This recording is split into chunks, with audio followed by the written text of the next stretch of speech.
Buonasera e ben ritrovati con l'informazione flash di New Sicilia. Di seguito i titoli più importanti del pomeriggio.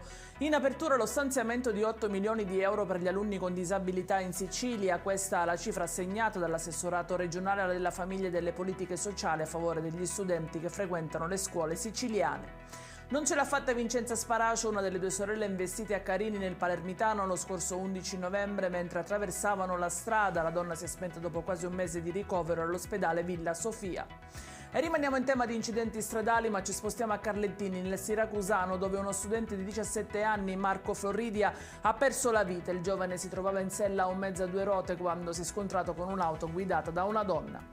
Approvato il Master Plan 2030 dell'aeroporto Vincenzo Bellini di Catania. A dare il via libera al progetto, elaborato dalla società Sacca che gestisce lo scalo, è stato il Consiglio Comunale Etneo presieduto da Sebastiano Anastasi. Chiudiamo con il meteo. Per domani la Protezione Civile regionale ha diramato un'allerta gialla sul versante orientale, previsto tempo molto instabile e sempre più freddo su tutto il territorio. I dettagli su queste notizie li trovate come sempre sul nostro sito www.newsicilia.it e sui nostri canali social. Grazie per averci seguito, appuntamento a domani alle 13:30 con nuovi aggiornamenti.